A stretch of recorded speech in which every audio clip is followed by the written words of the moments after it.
Greetings, it's June 21st. This is General Service Public Works Committee. Kiki Miller on my left, your right, and Dan Gookin on my right, your left. We are here to talk about stuff.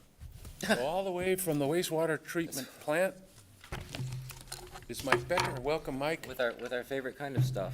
Thank you. And stuff. It's a 5-letter word. But anyways, Scared. first up, I have two things that I would like to present to the Public Works Committee, and good afternoon to you folks. First up is the wastewater department would like to request amendments to the sewer policy 708. Sewer policy 708 defines the procedures for the review, inspection, approval of all new public sewer infrastructure that's designed and constructed by others, that is ultimately accepted by the city of Coeur d'Alene. Last fall, you may recall that we updated the policies, all of them, but apparently policy 708 wasn't specific enough, as our city crews have had to make multiple repeated visits to job sites for inspection and CCTV inspection.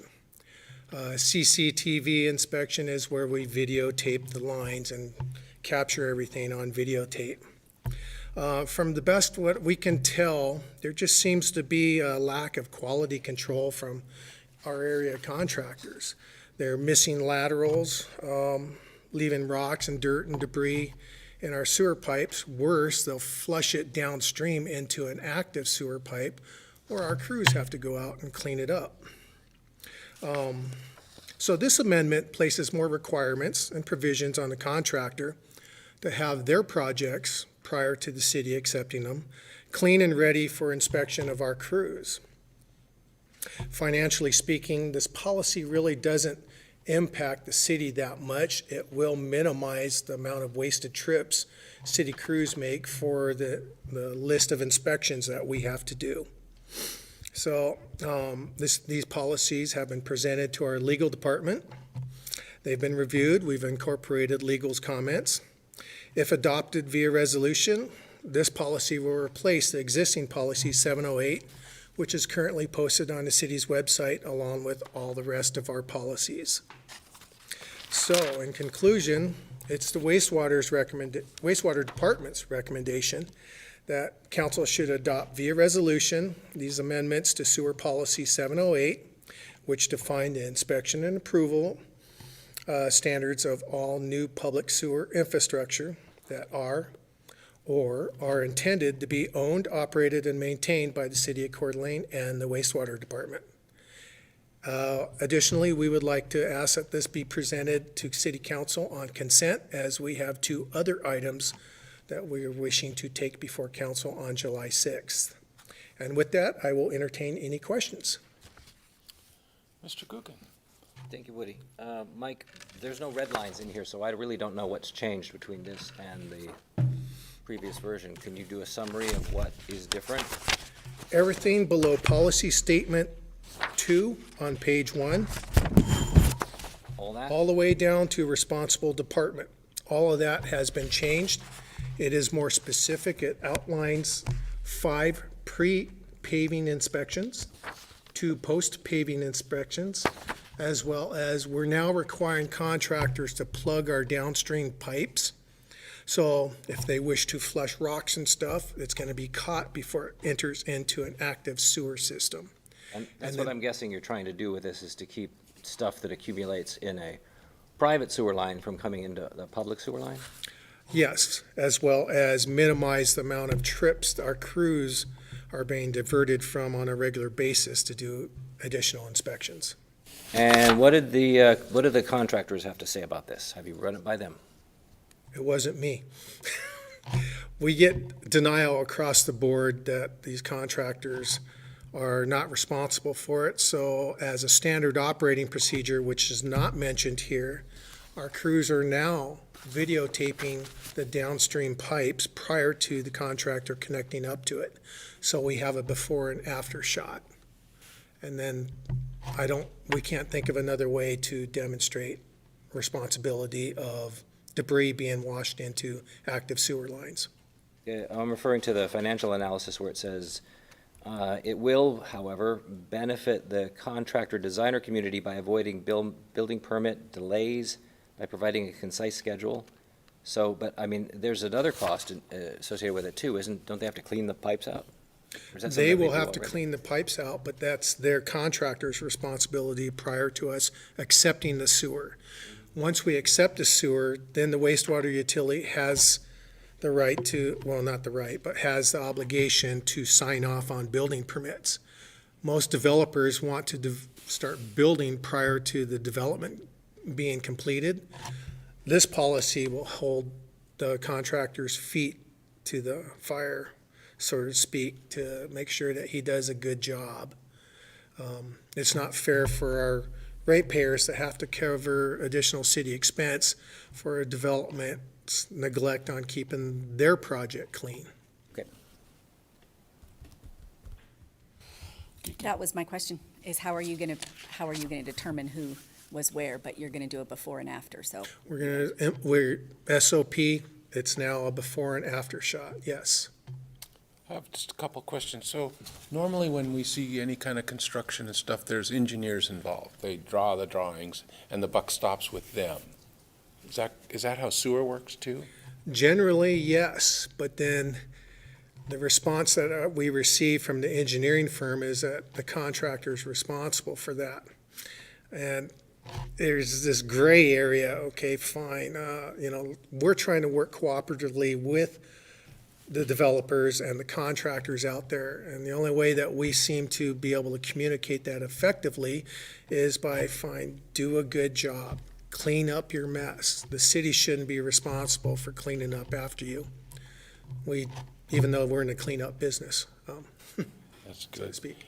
So there's never been, if you don't do something right and it has to be redone, a fine? Sometimes they move good when it's costing them money. That is an excellent question, and we were actually contemplating on having reinspection fines. The problem with that is that one fine doesn't fit all in this case. Sometimes when we go out there, we'll have to go out there with the Vector truck and 2 additional employees. Now we're having to also incorporate life safety issues with flagging. So now there's potentially 6 people that are gonna have to come out there and clean up, where if the contractor would do his, a diligent job of keeping his work clean, the city wouldn't be responsible for funding that. So we looked at fines, to answer your question. We just don't have a definitive hard cost that would be associated with that without having a long list of what ifs. So these new rules I'm reading now is like 4 new inspections on their part. Is that correct? These new rules say they have to do this and that and that. Actually, the rules, these 5 pre-approved, pre-pavement inspections have always been in place. It just was not spelled out to the developer, to the contractor clear enough before, whereas we now have itemized it or specifically identified each inspection. Each inspection requires a 48-hour notification. Got it. And then, if they're not ready, we leave. Right. Try again. Okay. It just seems like an engineer. Now, does that work the same way if somebody's building a street and the engineer goes, yeah, it's great, no, it's the contractor's fault? And then we absorb the crack in the concrete or all the problems we have in streets? There are times that, don't get me wrong, Woody, No. most of the engineers out there are very diligent and good about doing a thorough job because they're going to be presenting something to the city again in the future. Generally, there's this finger pointing thing, it's like, well, the contractor did it. And the contractor says, well, the engineer is ultimately responsible for signing off on this. And then the city gets pulled into it. It's like, well, you guys are accepting this. You're holding up my permits. I can't make money. You're taking away my livelihood. We hear all sorts of wonderful, colorful, as well. I'm sure the council does as well. So by implementing this policy, I believe that we have gotten very specific. It's available publicly online. We give out our policies at all pre-construction meetings that the wastewater utility attends. I don't know what more we as a city could possibly do to help keep things moving along so everyone's happy, the developer, contractor, engineer, and the city. Good job. Anything else, you guys? So I'll look for a motion. I'd make a motion to approve amendments to wastewater sewer policy 708, defining inspection and approval standards for all new wastewater system improvements owned, operated, and maintained by the city of Coeur d'Alene. Second. Been moved and second. Any other comments? Suggestions? It seems like a good job, Mike. Sorry you have to do this, but It's all right. it's our nickel. It's fun. The clarity is good. It is. And will this be on consent for the record? All those in favor, let me get this through here. All those in favor say aye. Aye. Consent, cool? You're good, you're good. Thank you. Consent. All right, next up, you're gonna spend some money now. Yes. So the wastewater department is presenting our bid and award recommendations for our new sewer collections building. Before you get going, this wasn't answered in the staff report, but what does a sewer collections building do? Awesome. It is written right here in green. Good question, Councilman Gookin. So sewer collections is responsible for the operation and maintenance of some 230 miles of sewer pipe, 10 lift stations, etc. Basically, in a nutshell, our collections department is a division within the wastewater department that's responsible for getting the sewer from the property to the treatment plant. So it doesn't necessarily need to be at the treatment plant. It does not necessarily need to be at the treatment plant, and in fact, in most municipalities, it is not. Okay. All right, we're done here, so. Kidding. He's getting hungry. So you approve it? No. I heard done. You talk about the collections building, and so they originally built it at the plant. Yes. And now you're gonna build a new one somewhere else, and then you reutilize this space, and I'm okay with all that. It was just a curiosity, because it seems like you would want, from where I sit, everything in one spot. But you're saying no. No. Yes. Yes, he's Yes, saying no. I'm saying no. Okay, good. So, okay, where was I? Just started. Okay. This picture before you is the existing collections building. It's a very nice building. It's basically a garage.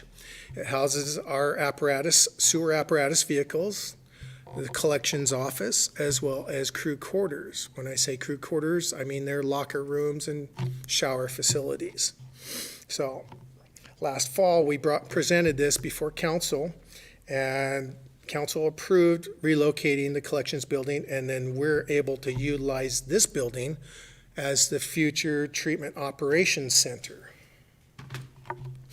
So, just to recap, so here's our treatment plant down here. We're gonna relocate the collections building up by the water building and our compost facility on the north end of Julia Street, that's behind Lowell's.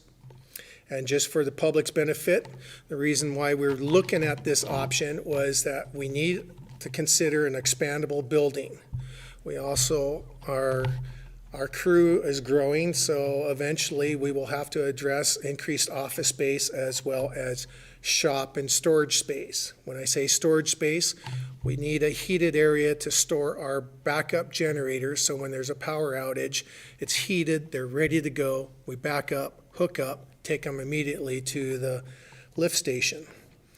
We will be addressing some health and safety issues which were overlooked on our existing collections building, and the compost site is conveniently centrally located in the city of Coeur d'Alene, thus reducing our response time for emergency callouts as well as regular O&M procedures. So this slide shows a rendering of the new collections building as proposed out at the compost site. It is a steel structure, very similar to what is out there for the water department. There's no fancy block work, there's no fancy windows. There's basically, it's the same building with increased space where it's needed. No art? This is the site plan that's proposed at this time. We have the building orientated. Here's the water department building over here. North at the top would be our compost facility. We have the building orientated in such a manner that this addition, if we go this route, will still maintain our separation distance from Avista's high voltage power lines that run diagonal across the property here. We also are providing a secondary access point for egress and ingress. Fire department loves that. This is the blurry version of the floor plan. As you can see, we have 5 bays. This larger bay here will be dedicated for the backup generators. We have a female locker room as well as a male locker room. This feature places the washer and dryers inside the locker room, so we'll minimize declothing out in the garage and having to streak through the building to get to the locker room. We also have office spaces here as well as a break room that's large enough to accommodate small conferences as well as compost. We have a 2-man crew out there. They can use that break room now.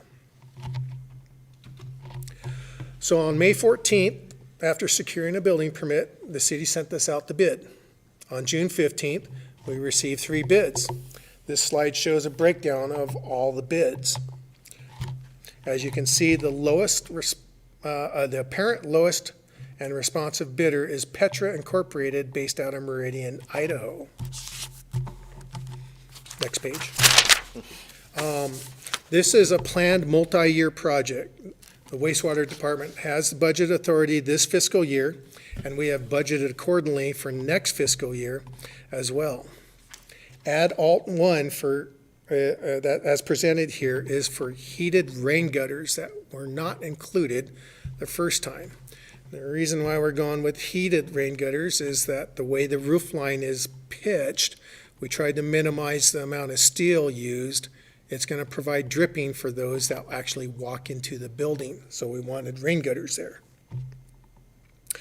That's just heat tape or what? Yeah, it's just heat tape, but the rain gutters themselves are, Oh, so the rain gutters are not included. Seems expensive. no, the rain gutters are included. So that's just heat tape. That's heat tape and rain gutters for adult. I'm sorry, when you said included, that's included in adult. We also have to put rain gutters in the back because we do not need to treat the stormwater that comes off the back of the building.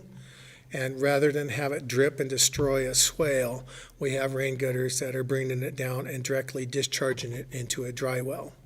That's per best management standards. So, this is the first time that the wastewater department has worked with Petra Incorporated. They are in good standing with Secretary of State. They have that status. They currently hold an Idaho Public Works license. Their subcontractors are all local subcontractors who have worked with the city in the past. And the department finds their bid proposal complete and in order. Again, this has been presented to the legal department, and we find we don't have any comments yet. So with that, Taking notes. in conclusion, the wastewater department recommends that city council should accept the base bid as well as add Alt 1 and award the construction contract to Petra Incorporated for the new collections building in the amount of $1,787,900. And with that, I will take questions. So Mike, when you say that you've budgeted in the current and the upcoming fiscal year, do you do that as an estimate as far as the amount of work that will be done and paid during those years and then adjust the following year in an amendment, or how are you managing that? Yes. So this year we budgeted, keep in mind that within this same budget, we're paying the architect and all the other subs that the city employs. So this year we had budgeted for that, and then we took the architect's original estimate, and modified it to fit with a contingency factor for next year. The reason why we incorporated contingency factor this year is construction materials have just been really, really dynamic. I don't know how else to put it. We don't know what's gonna happen and what's going on right now, but there seems to be a shortage out there of materials. When did this happen? I'm sorry, what? When did this happen? No, I'm just being, Little I'm incident being happened funny. all last year. yeah.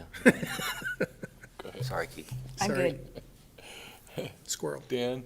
No, just the curious question here is now you're going to have this old building, and I assume that, this being government, we're going to fill it with something. Absolutely. After we strip off those overhead doors, because we're using them again, there's nothing wrong with them. Recycling them. Nice. Reuse, yeah, Right, putting them in the new building. yeah. Sweet. You heard that reuse term used in wastewater every now and then. So we're actually employing that.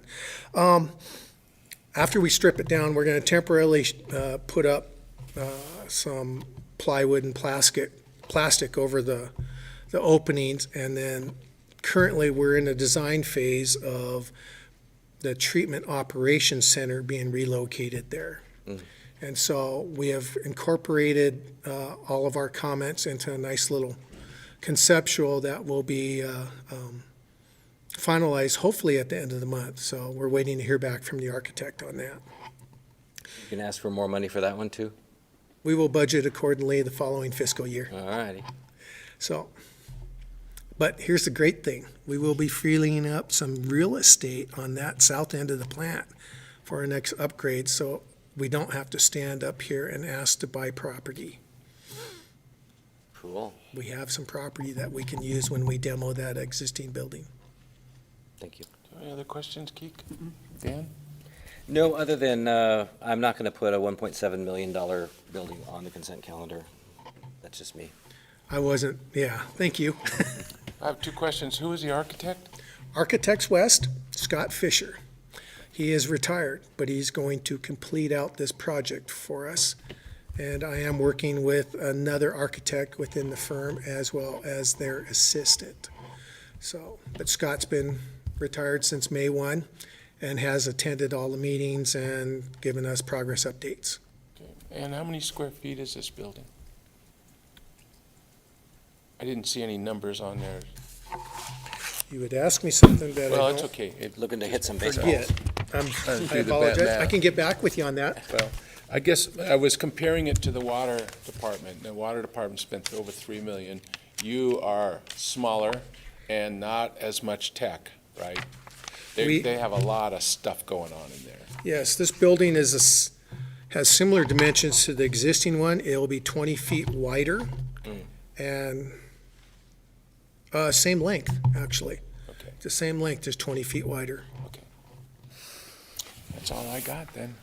Well, then I would make a motion to accept the bid and approve the award of contract to Petra Incorporated for the new collections building project in the amount of $1,787,900. Second? Been moved and second, all in favor? Aye. So are you up for doing this presentation? Yes, I will have another presentation. We will be presenting the centrifuge directly to council, which is just equipment replacement At council not here. at council, not here. Okay, so you can include this one? Yes, we are, it's just straightforward equipment replacement, and it is a high dollar amount, so we do want to present it before council, but the wastewater department typically likes to have two of everything in case one thing breaks down. And so we're trying to fast track this and get this ordered, pre-purchased ahead of time before the actual project comes before Public Works and the council. Okay. Thank you. We'll see you next week or 2 weeks. Thank you. whatever it is. Not on consent, on the agenda. Thank you. All right, Jenny, Vonnie's here from Finance. Ginny couldn't make it. She sent Vonnie. Yeah.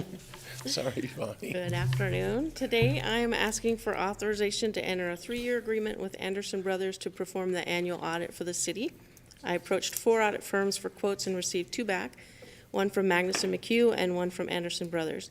Magnuson McHugh's quote was $7,300 higher over the course of the 3 years. Anderson Brothers has 51 years of combined governmental accounting and auditing experience and have performed the city's audit for the last 6 years. They are very thorough, professional, and knowledgeable, and I would like to put this on the consent calendar, and I'm open for any questions. Any questions? Just one. Is it typical that cities use the same auditing person for decades at a time? Well, Is it- yeah, as long as Or I've do you been know? here. I don't know about other cities, if they have different policies or how that works, but yeah, the 30-some years I've been here, we have switched a couple of times, but only for a short period of time. No, I like that this goes out to bid, and I like that we look it over. That's good. Thank you. Oh, and thank you for putting the extra copy of the budget in my box. All right, hearing no other questions, I'll look for a motion if I could. So, motion to approve a 3-year engagement agreement with Anderson Bros. CPAs PA to provide audit services for fiscal years 2021, 2020, 2021, 2021, 2022, 2022, 2023. Second.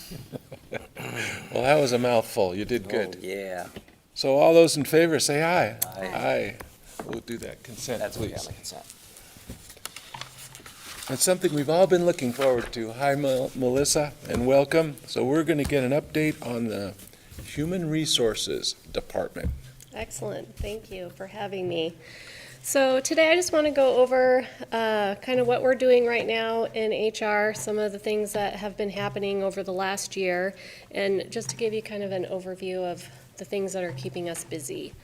So our mission in our HR department is to ensure policy and procedure is compliant. Along with that, it's critical that we're giving consistent and good customer service to all of our internal and external employees and citizens. So we are obviously known for hiring and recruiting new employees, but it doesn't just stop there. We get to be involved from the very beginning through the very end, which can all be very interesting, but we really get to help our employees throughout their careers here with the city.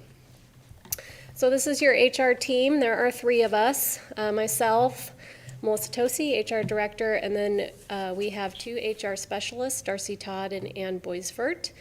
Ann's position was added in the 2019 budget, and we greatly appreciate having that added staff person. The general rule of thumb in HR is 1 professional employee for every 100 employees. We generally have around 400 employees, so we're a little on the low side, but I feel like we're super efficient and we're doing a great job.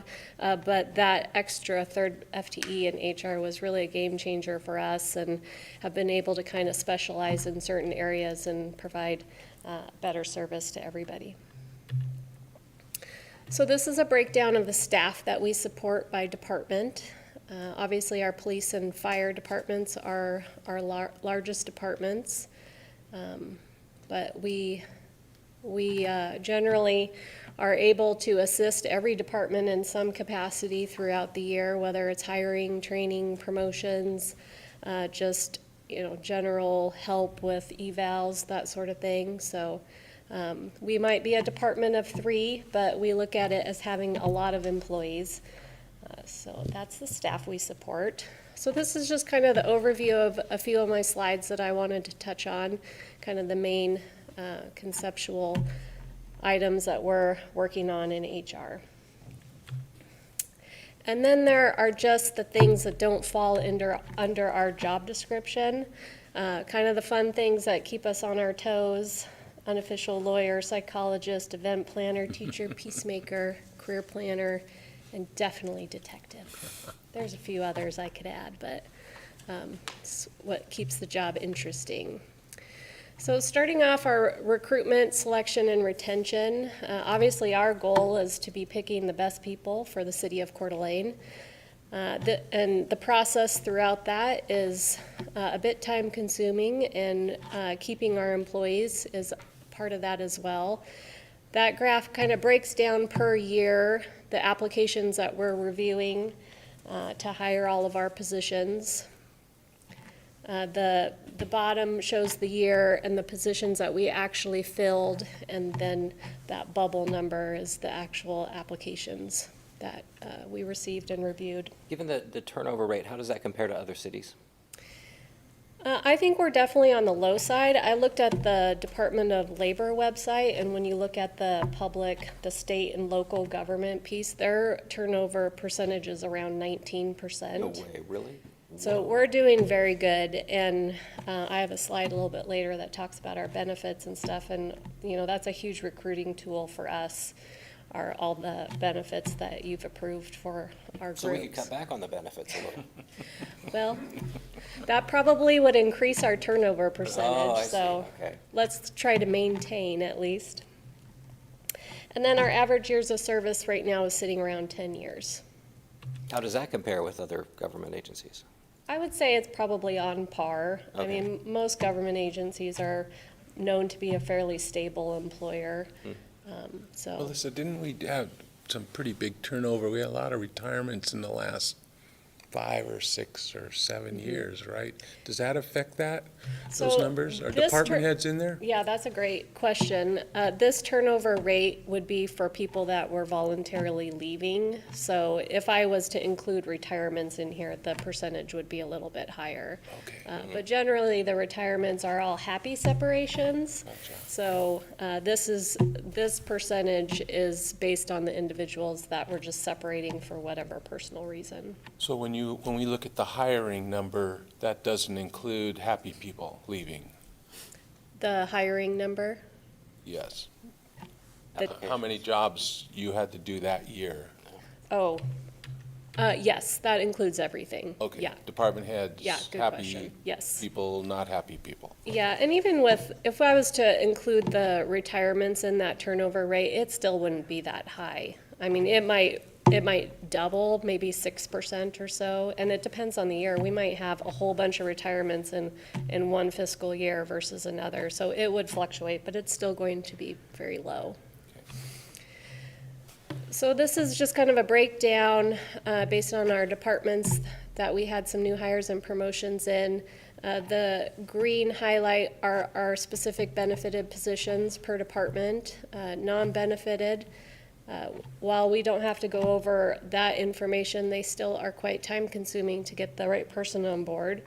And then the promotions in that light teal color are internal people that we were able to get into a new position that we're a good fit for.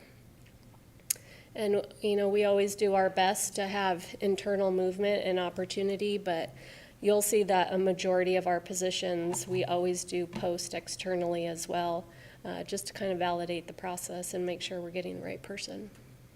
I was kind of surprised, when you say non-benefited, how can there be 33 policemen that aren't benefited? Am I So it's not just police, and this is, the information we captured is from last year through current. So you're gonna have some seasonal positions in there, some of their ambassadors, and not just police positions. Yeah. good Part-time. question. Yeah, part-time potentially, yeah. That's why Parks has got their That's why they're so seasonals high. and stuff. Okay, Yeah. okay. Which if you compare last year to this year, it might not be as high because, we're struggling to get some of those Right. seasonal positions filled. And so beyond the statistics, these are the faces to all those numbers for our benefited positions. Quite a few different departments and a lot of great people that we feel proud to get on board. And then our classification compensation obviously is a big part of what we do, making sure that we maintain internal and external competitive wages and equity. I just wanted to throw this slide in here just to make sure that when you go to the City of Coeur d'Alene website under HR, you'll see that kind of drop-down menu on the left. We have all of our pay scales on there if you're ever looking for information. We have a breakdown per department of every position, how much they make, what pay grade they are. And you also can get on there and pull up any job description if you're looking for something, not just our positions that we're recruiting for, but any position that the city has. So try to have as much information available as possible. Does that include department heads? Yes. Thank you. And these are just kind of the main employee benefits that really help with our recruiting process. Obviously, we have 3 different collective bargaining agreement groups that have additional benefits besides these main ones. These are just kind of across the board. Again, really helps drive our turnover rate down and helps us attract new positions and new applicants. And yes, we are known to be the Department of Rules. We actually have quite a few. Our main ones, the personnel rules that apply to all of our employees. You'll see me come to you as council for amendments and additions to that. We have a separate group of civil service rules that pertain specifically to our fire union that addresses their hiring, promotional processes, everything specific to fire. And then, as I mentioned before, we have 3 collective bargaining agreements that have a variety of employees that fall under that with specific language in those agreements that, again, you approve. We do maintain all of our safety-sensitive and DOT drug testing for the city, and that's the bottom there just lists quite a few federal laws that we need to stay compliant and keep in mind throughout our practices. So training and development, this is an aspect that HR, we try to get out into departments when we see a need or a department has a topic that they would like to address with their employees. We have a new onboarding program that we're doing with all of our new employees, which I'll touch on a little bit later, but just trying to bring them in, introduce them to our process and a little bit of what the city culture is. We help with all the ICRIMP mandatory training, compliance, evals, and the couple at the end, the Employee Assistance Program and ThinkZoom, I'm just going to touch on real quick. ThinkZoom is our e-learning platform for all of our benefited employees that we've had for a couple years now.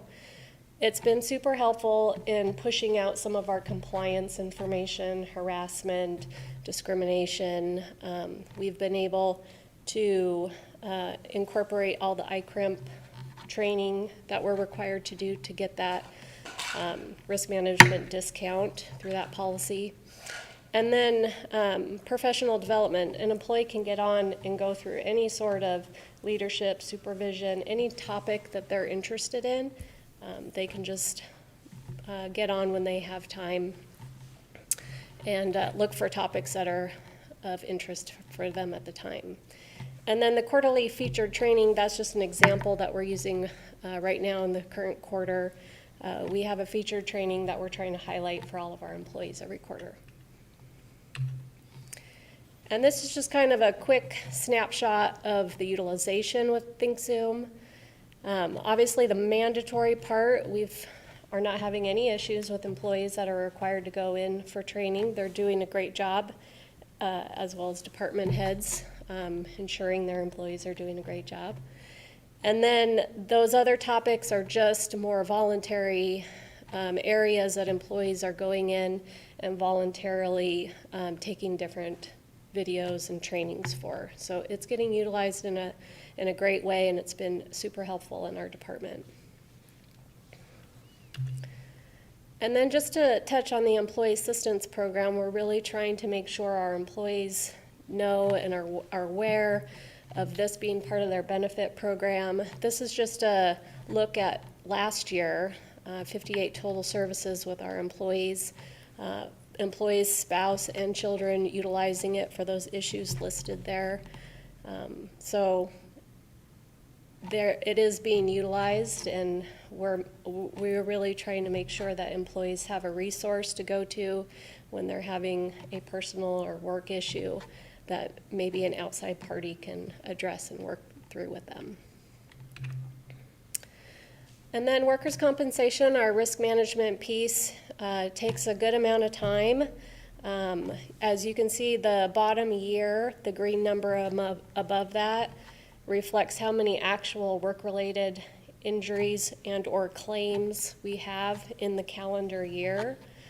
And then the graph above it with the dollar sign signifies how much either the medical-only claim costs, or if there's time loss tied to that claim where an employee hasn't been able to come back to work in even a light-duty capacity. That really tends to drive up the claim costs. But we have been doing a really good job with the departments to getting employees back at least to light duty, to keep them engaged and getting them back to work. Melissa, on those higher on numbers, does that included there is not only the person not being able to work, but replacing their position or somebody doing the work for them, like in overtime to cover the shift or something? No, that would be a That's above another- and beyond okay. cost if, This is all medical. yes. Okay. So those 2 years that have the significant dollar value tied to them, those 2 years had employees that were not released to work any light duty. So that really drives the cost of the claim up when we can't get employees back to work. Thanks. And then just general information requests. We get a ton of them. Your city administrator likes to refer to us as a preferred employer. And so I think that is what drives a lot of our requests for benefit comparisons, salaries comparisons, wage. We just get a lot of requests from other cities and entities wanting to know kind of what we're doing, including some of our collective bargaining language. We obviously maintain all of our employees' personnel files and lots of different employee verifications. You can tell when our employees are refinancing and when rates are low, because we get lots of requests from banks. So just a lot of miscellaneous tracking and providing information to others. So just a few recent accomplishments. I put COVID-19 at the top because last year was really crazy. We had lots of different policies, as you're aware of, working through different leave issues with employees. It was a year of needing to be very flexible and working with employees in different ways. And all of our departments could put that at the top of their list because we all had to work together to get through it. It was a challenging year. The citywide training, the quarterly focus, employees are doing a good job with liking that process that we're using. And then the City Coeur d'Alene Benefits Trust, we've kind of completed that first full year, and the trust is doing really good. And so that's a huge accomplishment for the city. Obviously, the recruitments, that third FTE and HR has really been able to audit and evaluate all of our time cards and how employees are getting paid and making sure we're doing that in a consistent way all across our departments. And I already mentioned our risk management. We have done really good working with departments, getting employees back to work. Lots of conflict resolution. And I put the bullet point there that HR represents those following committees. Just like we're able to work with many other employees in different departments, we're able to be part of a lot of our committees that kind of bring some fun and levity to some of the things that we do on a daily basis. The city employees just started the new walking challenge for the summer. That picture at the top is our employee recognition and summer barbecue. We do the silver medallions for all of our retirees. So it is kind of some of the fun pieces that we're able to be part of. And then I had mentioned our new onboarding presentation that we're doing with all of our new employees. This is just kind of a sample slide that is part of our presentation, which our city administrator is part of that day to talk to all of our new employees. We're showing our mayor and council and introducing you to our new employees as well as our department heads.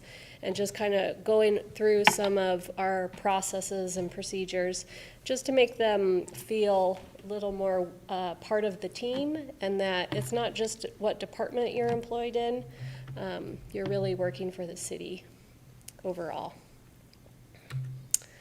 So that's just a few of the things that are keeping us busy. Happy to stand for any questions.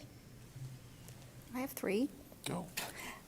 On your policies, is there a specific schedule or time when you review what your policies are to update them, or is that just as an issue arises? So we do not have a specific timeline. There are things that pop up that when you read the language, it's obvious that we need an amendment, or it has been written quite a long time ago. I made sure that we went through like the general harassment and those type of things with ICRIMP's review on that as well. So those are all up to date, but no, we don't have a specific time frame. And then on your employee evaluations that you do, I can't remember this and I know the answer to, full-time people, part-time people, and department heads? Is that part of the policy that everyone is evaluated on a regular basis? And Great. that's what your department manages? Yes, so our department sends out all the evals based on what the criteria that they fall under. Our seasonal employees, there are certain departments that choose to do evals because they have a lot of returning employees that come back each year, and they'll tie that to some sort of increase to try to encourage them to return. But it's not required for a non-benefited position to have an evaluation. But every other position requires an evaluation. We send that out to the departments, and then our city administrator does all the department head evals. Okay. And then real quick on that employee assistance program, how does that work? Is that outsourced help Yes. for them? Yes, so Reliant Behavioral Health is who does our EAP program, and employees just need to call the 1-800 number, provide the City of Coeur d'Alene code, and for every event that anybody in their household, it doesn't even have to be a relative, but if you live in the house, you're eligible for the benefit. And so for every incident, they'll have 4 counseling sessions, and if they need more past that, they will refer them back into their medical provider. Great. I'm good, thank you. I have one question when she was asking about policy. So looking back on the COVID program, have you had to institute new things, or are they just kind of there if you need to use them again? So all of the specific COVID policies, we kind of had always a sunset date on that to end. So we don't really have anything that has carried over because all of those policies were expired, or if it was a federal policy, some of those were voluntary that we chose not to extend here. A lot of the federal policies were trying to get different employers to provide some sort of leave to cover some of those absences for employees, and we do a really good job of providing so much leave to employees that it really, we really didn't feel like we needed to continue that. All right. No, I think you guys did a great job. It's really been helpful for us to kind of see it like this in a ballpark, because it's rare we get to kind of hear all the things you do. Yeah. You know, we just don't. So we appreciate you doing this. Thank you so much. You are welcome. Thank you. And with that, Motion to we adjourn. can Enjoy the adjourn. day. Been moved? And Second. seconded. Motion to adjourn. Second. All in favor? Aye. Aye, we're out of here. Thank you, everyone. Have a safe 4th of July. Please don't blow anything.